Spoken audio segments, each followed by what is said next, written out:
Many years ago, in the continent of Doldia, there was once an unrivaled mage named Ryok.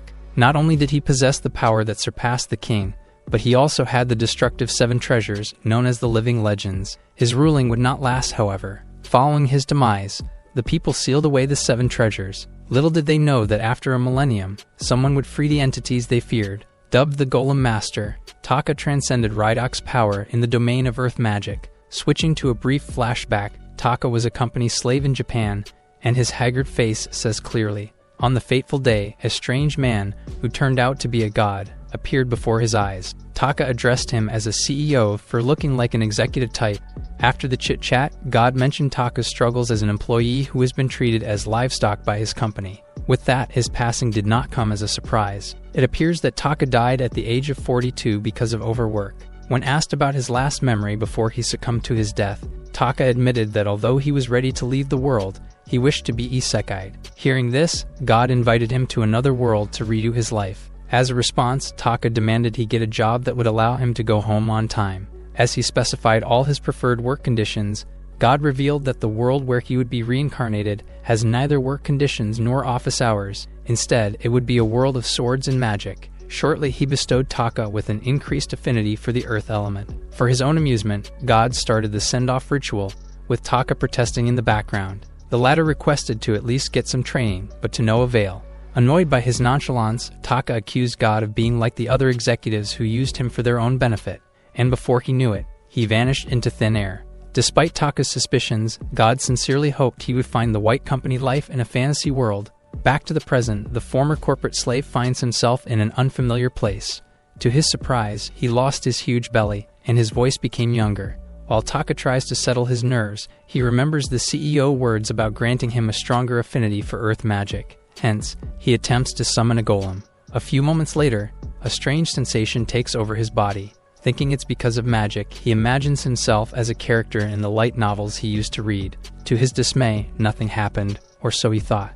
The ground starts shaking until something emerges from it. Lo and behold, a giant golem. Shocked, Taka slowly steps back until he falls into a massive hole. Scratching his head, he notices that he fell on something, revealing a large coffin beside him.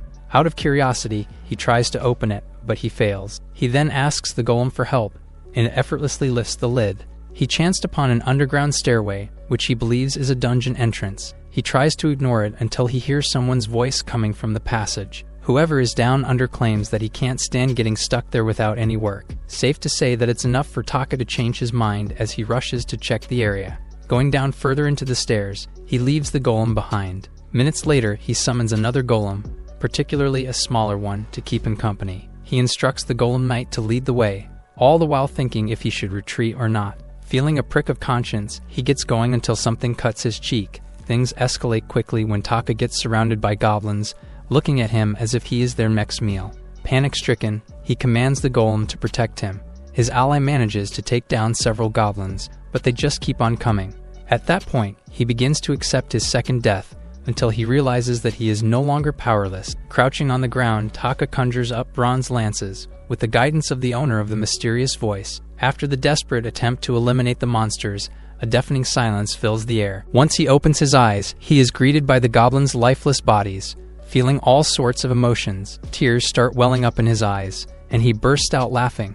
The voice then asks Taka why he struggled to eliminate the goblins when he possesses such power to control a high-caliber golem. In his defense, he stresses that he is still a beginner and did not receive any training. Soon afterward, Taka comes across an altar, over which he gets instructed to come up to it. Following the voice's orders, he recites a release spell, prompting a blinding light to come out. In no time, the chains wrapped around a strange box break. Rather than open the box himself, Taka commands the golem to do it.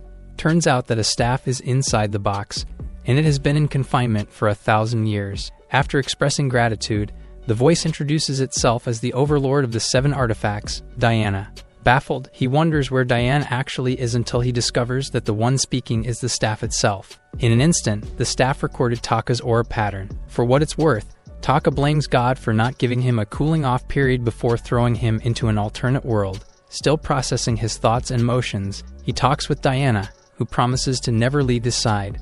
With their conversation, it is revealed that in comparison with other elemental spells, summoning a golem requires a higher mana cost.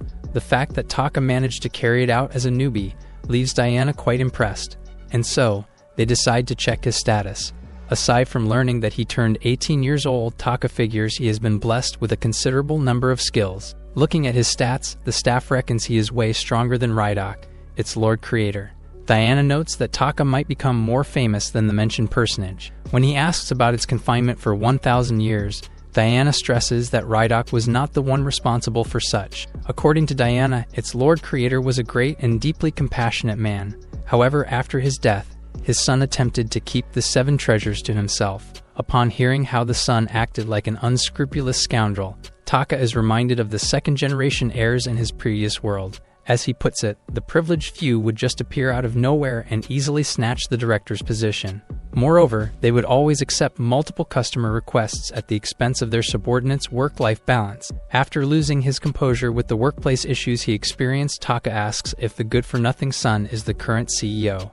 Diana says no, revealing he was killed and that his magic power couldn't withstand the 7 treasures. Time passed. The researchers from another country seized the artifacts, but then they couldn't decipher their properties. If anything, they were well aware of the treasure's immense power. Viewed as a menace to humanity, they separated the treasures and sealed them away. Taka then wonders if he deserves to be Diana's master, to which it says that he is worthy. From his ridiculous magic power to his pleasant personality, Diana continues to feed his ego. Flashing a self-satisfied smirk, Taka changes his tune about the CEO.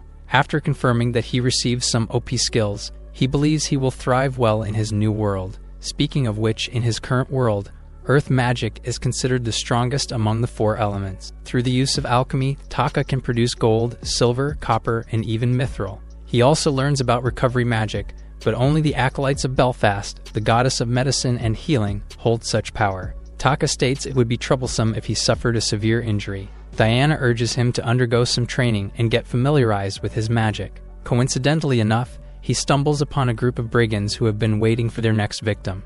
When Aniki, the gang's leader, catches sight of Taka, he embodies the money mouth face emoji. It appears that elves are being sold to slave merchants for a hefty sum of money. In haste, Aniki orders his men to catch him. While Taka goes frantic, Diana feels otherwise, thinking it's his perfect chance to do some practice. For starters, he is instructed to summon and control 100 golems. At that instant, Taka begins his unconventional on-the-job training.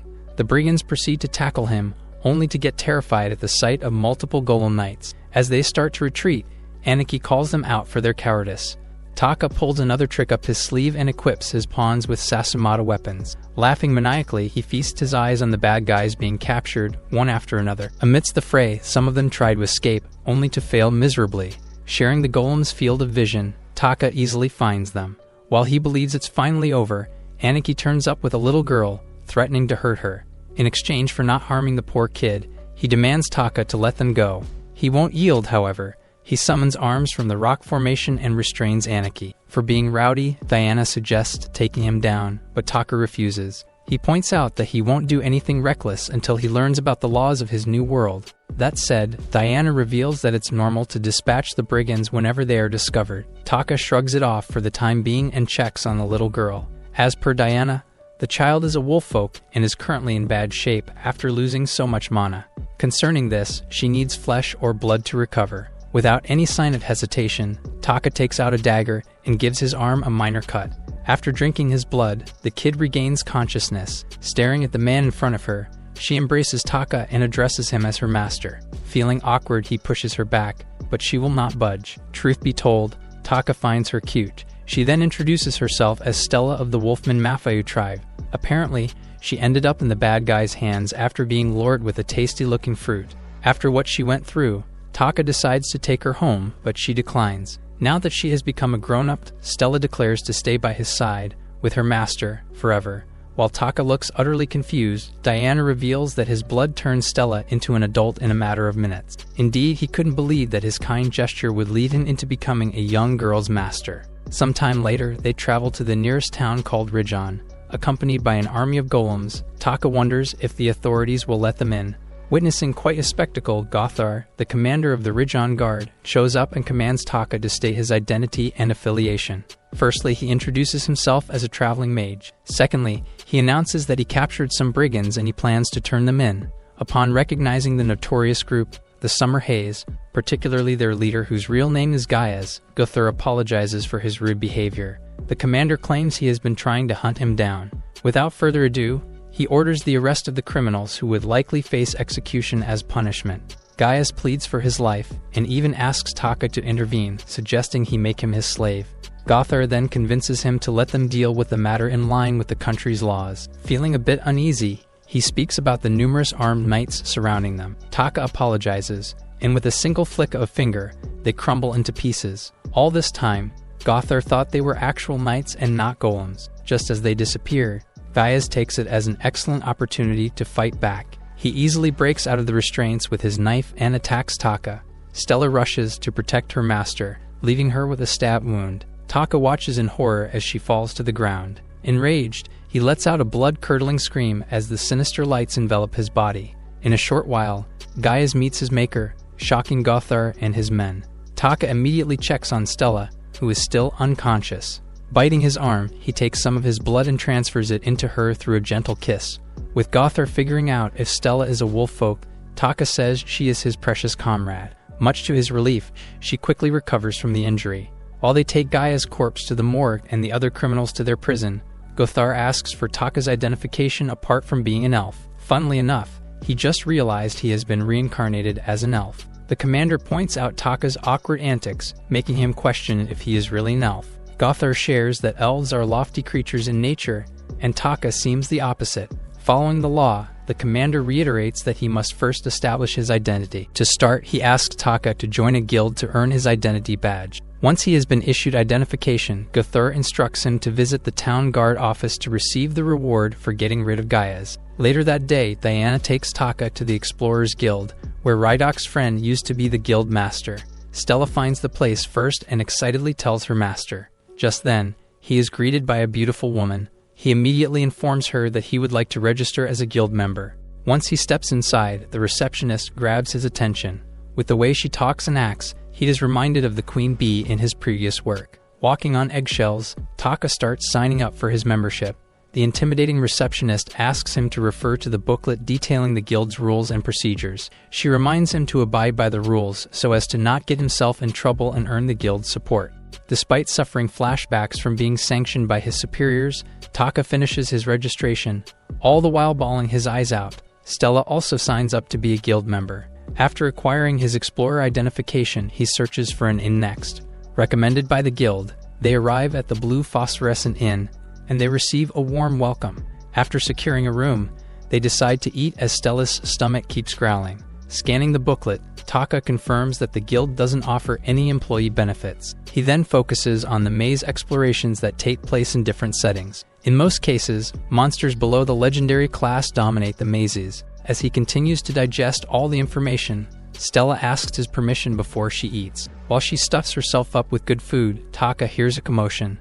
Turns out that a man is harassing the barkeeper because she refuses to keep him company and prioritizes the other customers. The lady tells the troublemaker to adhere to the inn's rules while he is inside. While he continues to bother her, Taka interferes. With a sword pointed at his neck, he reminds his fellow explorer to act in accordance with the guild's rules. Acting all high and mighty, the man introduces himself as Lasneld the Windstorm. He notes that he is the only bronze-class explorer in town. As he blabs on and on about his contributions to the area, Taka mentions that he eliminated Gaius. Skeptical about his claim, Lasnell mocks him for making up stories. What better way to convince him than by summoning more golems? To save face, Lasnell says he is getting bored. Before he leaves, he announces that he will never step foot inside the inn again. Taka apologizes to the barkeeper for losing a customer, to which she replies that he actually did them a favor. Later that night, they hold a little party after bidding someone good riddance. Walking in the streets, Lasnell keeps smashing anything in his way, still pissed at what happened. While he still doubts that Taka killed Gaius, a man in a cloak turns up and proves the MC claim. With Gaius out of the picture, he asks Lasnell to be his next successor and continue the Brigands' operations. Following the arrest of Gaius' men, he doesn't know exactly how he would take over his role. The small guy assures him he already has a plan. Meanwhile, Taka enjoys a hot bath. Joining him is Stella, who can't stop clinging to her master. Seeing her ears sticking out, He believes she's having a good time so far. When he speaks about returning Stella to her hometown, she instantly changes her mood. She confesses that she doesn't want to go back because her father will kick her out again. As it seems, after her mother passed away, his father completely changed. For looking like her mother, Stella would always get beaten and thrown out of the house. Taka tries to comfort her and gently rubs her ears, causing them to twitch. As he keeps touching her sensitive part, her low whimpers turn loud. He stops before things get out of hand. Hearing Taka and Stella seemingly having fun by themselves, Diana goes sulking. The following day, murmurs fill the streets.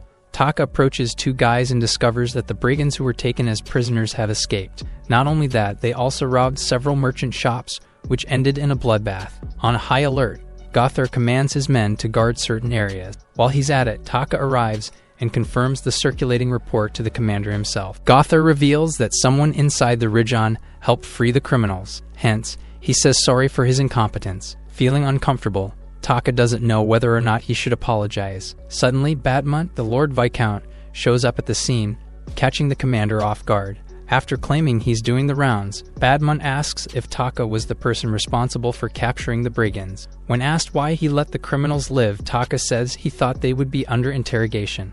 He scoffs at his statement and blames him for putting the townspeople in a state of panic. Forcing Taka to take accountability, Badmont orders him to hunt down the escapees. As for the reward, the Viscount offers 1.5 times the rate of the reward he received first.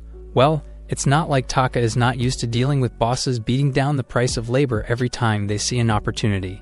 Ultimately, he accepts the offer and searches for the brigands pronto. Just as he leaves, Badmont asks Gothar if Stella is a wolf girl. With Diana's help, Taka easily locates the bad guy's hideout. Inside a maze, he praises Diana for its exceptional ability, causing it to be flustered as it never hears such from Ryok. Diana then detects Lasnell's presence inside, leaving them thinking he has colluded with the brigands. He summons his knights and some gargoyle-type golems to aid them in case the enemies attack from above. Soon enough, they run into orcs, signaling the knights to tear them into pieces. Against Taka's wishes, Stella joins the battle. His jaws drop open when the innocent-looking girl annihilates the monsters 4 times her size. Diana explains that a grown-up wolf folk possesses the strength equal to 10 knights. With her impressive latent power, there's a high probability that she came from a clan or royal lineage. If Diana's assumptions are true, Taka can't comprehend why the father neglected his daughter in the first place. Looking cute and terrifying at the same time, Stella flashes a smile whilst covered in blood. Just then, she leaps toward Taka, pinning him on the ground as some type of gas spreads out in the area. Diana says it's poison gas, prompting them to cover their mouths. Luckily, with the staff's help, Taka manages to create an antidote through alchemy. Elsewhere, Lasnell starts to get bored. As he hopes to stumble upon a woman as their pursuer, they hear footsteps approaching. This gets him excited, only to be told it might be Taka or an extermination squad. Lasnell orders his minions to plan an ambush attack by luring their pursuers further into the maze. Unfortunately for the brigands, with Diana's ability, Taka heard their plan loud and clear. On that note, he commands his golems to arrest those who surrender and kill those who resist. Soon enough, the brigands, who never learned from their first encounter with Taka and his knights, charge at them. In mere seconds, they travel to the afterlife. While the rest of them wave their white flags, Lasnell refuses to surrender. He launches an attack and lands a solid hit on his target. Having said that, he is clearly outnumbered. Desperate to make it out alive, he decides to enter the huge door. Diana informs Taka that there's a lurking high-rank monster beyond the door, and Lasnell might be planning to use it to defeat them. When Diana suggests they just close the door and call for reinforcements, Taka rejects it. Unwilling to get indebted to the arrogant Viscount, he resolves to finish Lasnell off once and for all. As soon as his eyes adjusted to the dark, he froze at the sight of the boss monster, a chimera. Scared to death, Taka tries to calm himself down. He calls upon the knights, but they are no match against the chimera.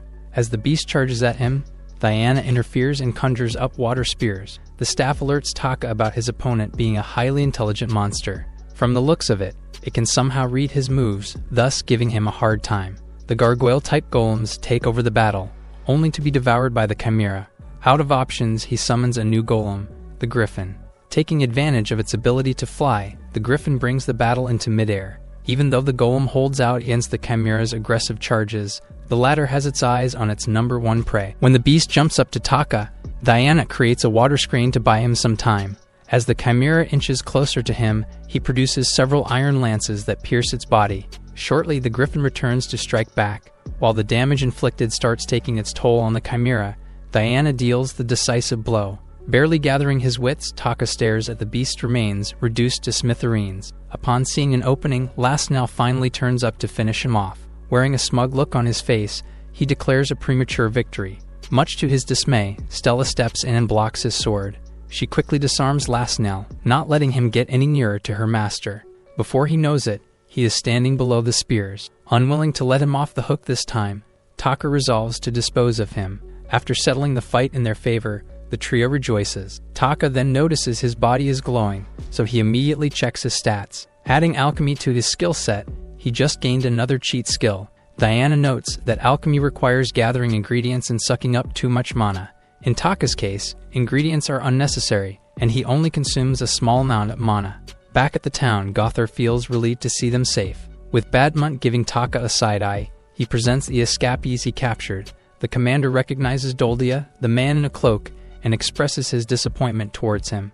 Turns out that Gothar was taking care of the guy, but he chose to betray him and the entire region in general. Doldia admits being grateful for all his help, but then he is not satisfied with the pay, leading him to join the Brigands. As they get into a heated argument, the Viscount cuts in. Strangely enough, he asks Doldia if Lasnell is really the one behind the escape of the criminals. Doldia seems confused by Badmunt's questioning until he realizes he is after the wolf girl. Soon afterward, he announces that Taka is the mastermind of the Brigands' breakout.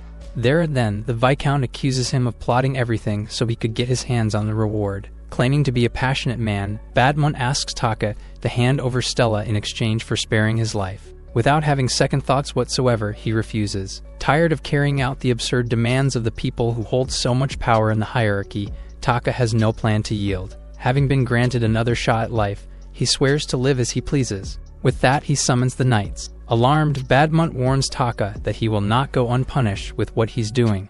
The latter makes it clear that he hasn't even attacked him. With a menacing expression, he asks the Viscount about his accusations. Rather than answer his question, Badmunt activates the victim card by making it appear that he's threatening him. To make his act more convincing, Taka summons an ogre, stopping the Viscount's minions from tackling him. While they are paralyzed with fear, the ogre makes its move and smashes the ground. Gothar intervenes and volunteers to bear witness against Badmunt. Needless to say, the Viscount is not pleased with his decision. Despite the huge possibility that he will be subjected to harsh punishment right after, Gothar begs Taka for mercy. While he appreciates the commander's resolve, all he wants is for Badmunt to speak the truth. Sweating bullets, the Viscount takes his words back, and just like that, his expression brightens up, and the ogre disappears. Gothar then gives him some of the rewards for his service. When Taka is asked where his next destination is, he shares that he might search for Stella's hometown.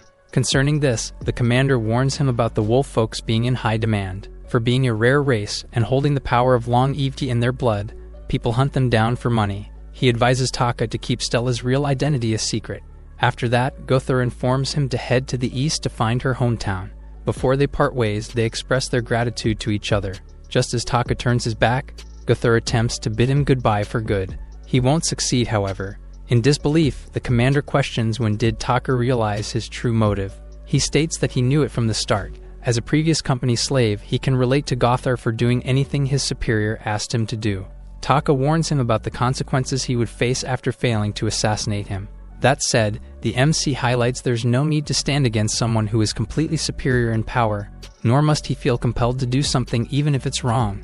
Gothar takes offense as someone who took an oath of fealty. Taka makes it clear that he is not insulting his pride as a knight. For a cunning guy like the Badmunt, Taka tells Gothar that when he dies, the Viscount will neither care for his family nor protect his honor. Given the present circumstances, Taka urges Gothar to get strong and resist, even if it means going up against his duty. After the pep talk, Taka plans to leave something that will remind Rijon of his visit. Meanwhile, at the castle, Badmunt has already prepared an alibi after the failed attempt to eliminate Taka. He made it appear that Gothar acted without his permission. To protect his image as a kind Viscount, Gothar was only demoted. Unbeknownst to him, Taka is aware of all his schemes. Through the use of a golem bird, he confronts Badmunt about his ploy, but he keeps playing innocent. When he tries to catch the bird, Taka alerts him that its beak is covered with poison. As a response, the Viscount warns him that he won't get away if he kills a high-ranking noble like him. Unfazed, Taka says it will be hard to prove that he is behind Batman's passing. As the Viscount gets all worked up, Taka reveals he has positioned several goblins around him. With the unique CCTVs watching Batman, he urges him to do good to avoid an untimely death. Out of desperation, the Viscount offers money to Taka to leave him alone, but it's a futile effort. Elsewhere, Guthur is spotted seemingly happy as he finally comes to his senses. On the other hand, Diana speaks about Taka being soft-hearted after subjecting the Viscount to a mild punishment. He tells the staff to let it go, since they got paid for all the trouble after all. Now that they are outside Rajan, the trio sets forth for another adventure.